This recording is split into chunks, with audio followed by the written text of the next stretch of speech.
কবি চৈতালি রায়ের প্রকৃতির বৈচিত্র্য দেখে মুগ্ধতা আসে।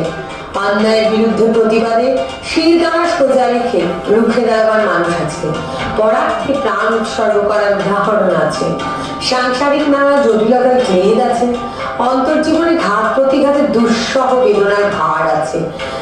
এসবের টানাপোড়েনে মনের ভেতরে জারিত করে বহিঃপ্রকাশের তাড়নায় কলম তুলে নেন তিনি।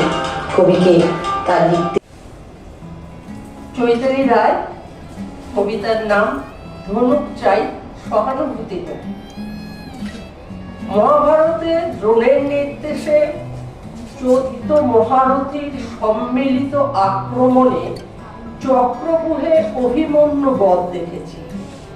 আজ দেখছি আগ্রাসী ঋণের চক্রব্যূহে তীরন্দাজি দীপ্তি কুমারীকে।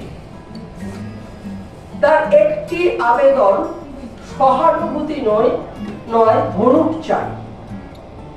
ঝাড়খণ্ডের আদিবাসী দিনমজুর পরিবারের আলোকোজ্জ্বল নারী বাবার হাতে তৈরি বাঁশের ধনুক নিয়ে রণভূমিতে নেমেছিল। স্কুল লেভেল থেকে স্টেট লেভেলের যাত্রাপথে ঝুলিতে এসেছে 66টি মেডেল। স্টেট লেভেল থেকে জাতীয় লেভেলে পৌঁছতে 40টি মেডেল। ন্যাশনাল চ্যাম্পিয়নে জুনিয়র ওয়ার্ল্ড চ্যাম্পিয়ন অর্থ সোনার মেডেল। সাথে ছিল দিনমজুর মায়ের ধার করা পয়সায় কেনা আধুনিক ধনুক। আমেরিকার তীরন্দাজি প্রতিযোগিতার মাঝখানে ধনুক ভেঙে গেল। সাইড লাইনে বসে থেকে প্রতিযোগিতা দেখলো, লক্ষ্যে ধার দিল। দীপ্তি এখন অভিমন্যুর মতো তরবারির বদলে চায়ের দোকান চালাতে ব্যস্ত। দেনার দায় আকাশ ভারী।